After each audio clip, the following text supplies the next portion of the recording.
Good morning, good afternoon, or good evening, and welcome to another episode of Jacob Walks Over a Bridge. I'm Jacob, currently walking over a bridge, and things have been happening around here, I don't just mean around my life, but just in general. First off, I think this is the first time I've done a recording over a New York bridge in a little while, so apologies for that. Things have just, on my end, I guess I was wrong to insinuate that my life has not been busy, because it has been busy. I've had lots of places to go and people to see, but I guess just in general in the world there's been a lot going on, just not just necessarily in just the last month, but for a while, I guess. The types of things that make you wonder about the viability of states, and if people have such wide-ranging ideas of what constitutes the beginning of life, what is a life, then it's hard to, eventually it's going to be hard to make compromises and agreements and other sorts of deals with these sorts of people. I guess the question of what is life, when does it begin, when does it end, it's been a question that I certainly don't have the answers, and don't think anyone has necessarily the right answers. I don't know if there's a right answer. I think that life, I'm not I've had all the walk up to the bridge to think about what my answer should be for that, but it's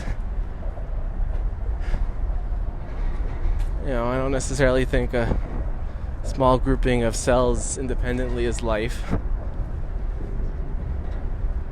in the way that we think of life. And I think that, what does it mean to be alive?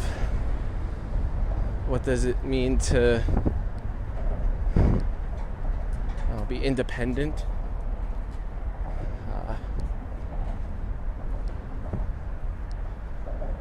And then the same people who say life begins at conception probably think the soul weighs 21 grams. The only reason I really know this is because we used to deal with at my current agency, we used to deal with another agency that was named 21 grams. And you think, why is it named 21 grams? And you look up what 21 grams means. You think, the weight of the soul. Because someone decided to do an experiment once upon a time to try to measure how much someone weighed before and after the moment of death, and they determined it was 21 grams. And not sure how the patient's family felt about those experiments, and at the same time not sure what the connotation is that someone wanted to name a marketing advertising agency after what they believed the weight of the soul to be. It's a heavy name.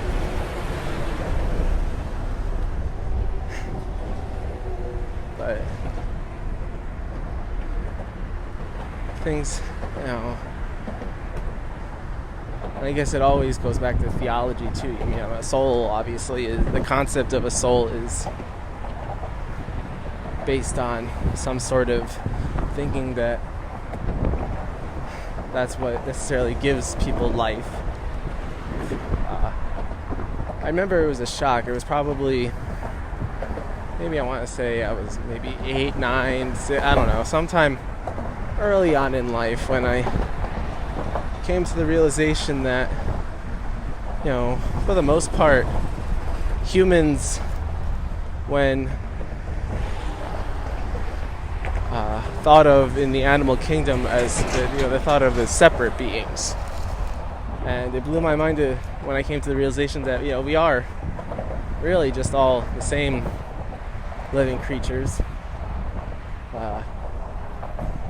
And the only thing separating us from others is thumbs and whatever's going on in our brain that's different than other creatures what's going on in their brain, and what makes a human so different from something else. Another creature aside from that is, to quote Shakespeare, roughly, if we cut each other, do we bleed? If I were to, we all have blood. For the most part, it's all red. It's all, we're all part of one earth, one global ecosystem. And it's hard to sometimes defend valuing one species' life over another. And then even people have different ideas of the value of a human life at different stages and under different contexts. It's interesting that folks who can't stand the thought of ending a pregnancy are the same people who chomp at the bit to execute folks who may even be innocent but were convicted in the court of law, and so in effect they get to play God to decide who lives and who dies. There should be consequences for actions, but I think just the uncertainty of almost every crime and the support or lack thereof to convict just makes it so, because there's no taking back killing someone. Once you execute someone, that's game over. You can't find some DNA evidence 10 years later that says, oh, oops, we made a mistake, we killed you, well, at least a life sentence may give hope that if justice was not served at some point, it could be served at a later date.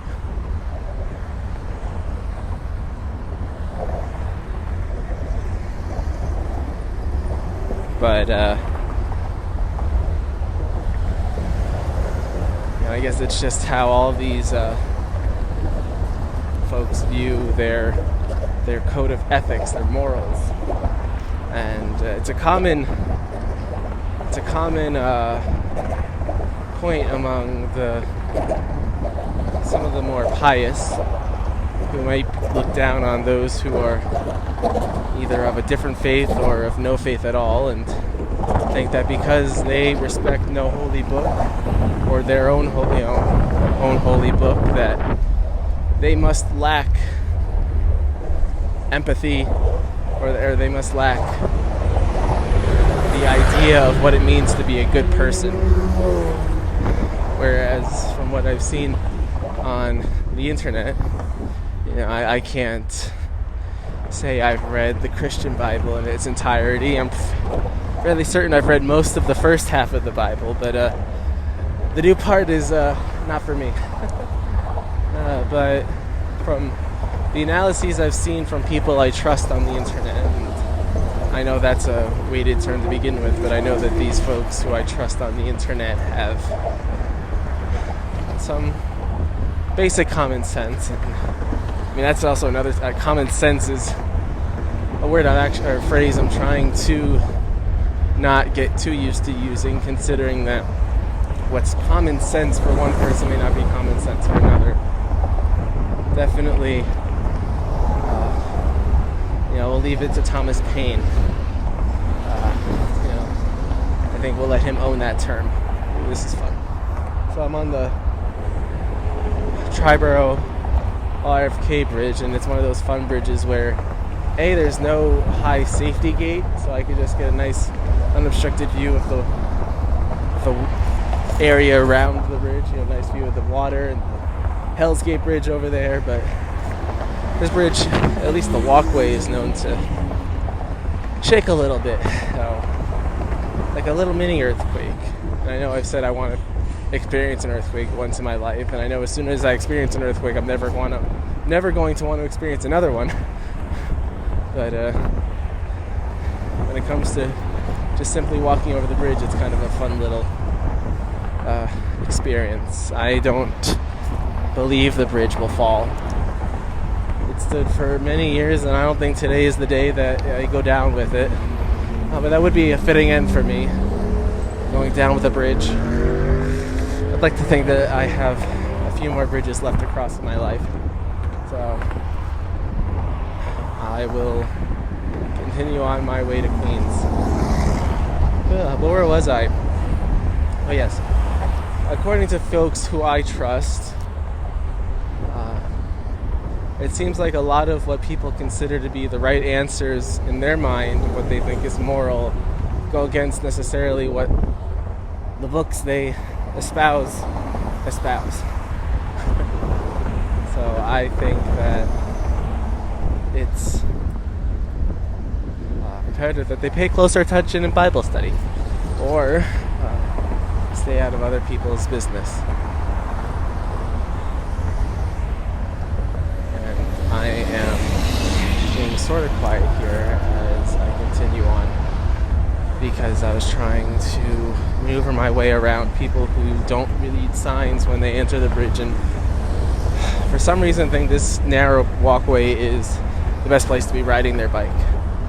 And I know I've complained about that going over this bridge before, and the reason I came over this bridge was, it's the middle of the day, it's a weekday, I have off today, and what better use of my time than to just walk around. Like there's any other way to get to Queens other than walking over a bridge. But I chose the Triborough Bridge mostly, to give myself a little loop. I'll probably walk over the Queensboro Bridge on my way back to mix it up a bit, but also thought it was going to be fairly quiet here, and it has been for the most part. There were like a couple people behind me, and those bikers were the first people I've passed for the most part since I started this walk. So, ooh, there's a train. Sorry. I still can get a little excited about trains, don't hold that against me. But that's what the Hell's Gate Bridge is for Amtrak and cargo. And here's a big freight train with lots of cars walking by, so that's always fun to see. But religion. I wouldn't call myself an observant person, but I like to think I have a decent set of morals, values that I would say stem more from either how I was raised and or just the society I came up in, than any good book. I did Hebrew school. I was bar mitzvahed. I did all that. I have a generally good idea of some of the law. I took a whole class once that was in college called Ritual in the Old Testament, which was a nice deep dive into certain laws and customs in Judaism, or I guess just the Judeo-Christian, is one of that favorite term. That class was actually fun because that was one of the first times I actually was studying the King James Bible or just any other Christian Bible. It was because the professor thought it would be a good idea to have the Christians read the Jewish interpretation, or I guess we were all going off of online English translations. So the Jews were supposed to look at, it wasn't the King James Bible. I think technically he wanted us to look at the King James Bible, but there were times where I deviated slightly just to find text that more closely aligned with whatever essay I was trying to write. I know that's not necessarily ethical when it comes to academic pursuits, but sometimes someone else's opinion of what a translated word should be is tomato, and then they had the Christians read a more Jewish-centric website's version of the text. I guess that was the only time I necessarily studied the Christian Bible.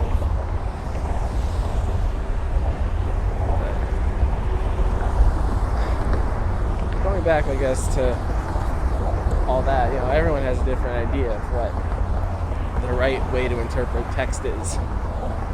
And just like I would go on adventures to try to find,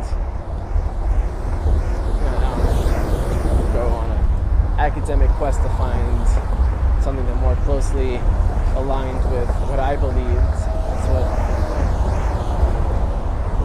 That's just what everyone likes to do these days. Find their news, find their book, find whatever that more closely aligns to what they believe. And I guess that is the problem. Or at a certain point, there are some things we have to respect about what other people believe, and at the same time, others should respect what we believe. But I guess you can only say that so much, because when one side believes that abortion's murder, then it's hard to say, I'll keep states' rights out of it, or I'll keep the government out of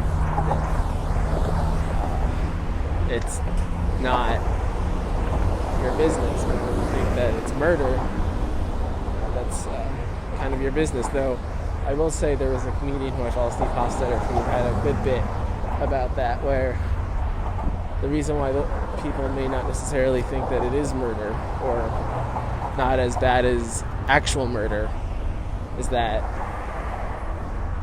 it's like, you say to someone who's conservative, do you know someone who's had an abortion? And it's like, yeah, this person in accounting. And it's just like, so why do you still work there if they hire murderers? I mean, they could be the best accountant, but you still think that that person's a murderer, but yet you still work at a company that hires them.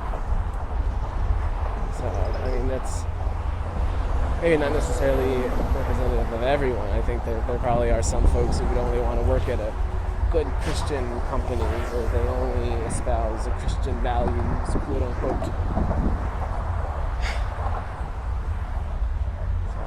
I mean, that's also the problem today, that people love to make their blanket statements. Don't let one group of people necessarily believe over another.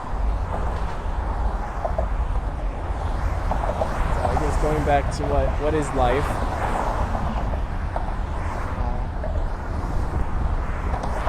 just like the question, what is love? I think that this is what is life. It's hard to necessarily give an answer to. But it's fairly certain that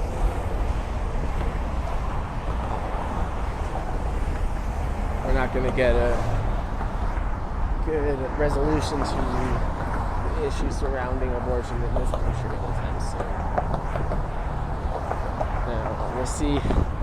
I mean, I'm really especially curious, since there are some Jewish groups who are in the process of filing lawsuits against several states because they believe that in their religion, including Judaism, which I'm very curious about how that'll work out. But Judaism essentially states that life begins at birth, and that any medical decision made up until the point of birth is to benefit the mother first and foremost, because the mother's life is most important. In this case, it's the only life that matters. So it'll be interesting to see if laws that may necessarily break Jewish law or go against the teachings of the Torah, if they will hold merit in court, considering that the fight for the anti-abortion cases are generally cloaked in conservative Christianity. A lot of the leaders fighting for the right for the unborn, the folks who believe they are doing the Lord's work are generally part of that's a big show, are generally part of the clergy or some other religious affiliated organization. This will become a battle of religions at some point, and and also, I mean, it's just a general fight of different ideologies, and I'd love for, honestly, if there was a second round of secessions, and this is something I've been debating in my head a lot over the course of the last few months as the January 6th stuff comes to pass, and other conservative politicians seem to be in light of it, or not acknowledging what's going on, or just ignoring the issues or fanning the flames of the issues, making people more upset, more angry, more distrustful of the, you can't say that, oh yeah, we're going to have an election, but the only real results are the ones where we won. At some point you have to admit defeat, and if those folks aren't willing to do that, then if we ended up having a second secession, which may or may not lead to a second civil war, that would, obviously wars that if it was a bloodless separation, that'd be one thing. I don't know if I'd necessarily want to have a real civil war. And honestly, the way that the country is divided these days is much less cut and dry north-south. I'm sure you had some folks in the north who only wish their state was a slave state. But these sorts of things are more of a urban versus rural divide, where, let's say, any state with a city or two. If you take New York, New York City, super blue. But once you go north, it gets more and more progressively super red. And I got dirt in my eyes. Right, so I'm walking next to trucks. But, if there were to be some sort of divide, there would not only be, still awkward ways to divide the area of what's known as the United States, but you'd also have great, lots and lots of migration. Folks who align a certain way would go one way or the other. Maybe similar story, Pakistan, India, when they separated, lots of people moved to different, Hindus moved to India and Muslims to Pakistan. And then you'd have some weird geographical mashups, would New York and California stay together, or would we create some unified Northeastern Liberal Federation in California, and whoever else over there becomes a West Coast bastion of liberalism? It's kind of sad now that we're considering the demise of the United States. It's hard to believe that this would happen in my lifetime, but we learned all about in school the countries that rose and fell. Rome was not a country that lasted forever. More recently, the USSR, not a country that lasted forever. Granted, the current Russia is kind of nostalgic for the way things were, but countries come and go, and whether or not this country lasts will depend on how willing we are to look the other way for what other folks want to do with their lives. Probably could have said all of that a little more eloquently if I had planned this more. And I thought about planning everything I was going to say, but I always was thinking of different things to say and thinking of different ways that my arguments would be taken the wrong way, or would find plot holes to what I wanted to say. But it's good I said something. This is important stuff.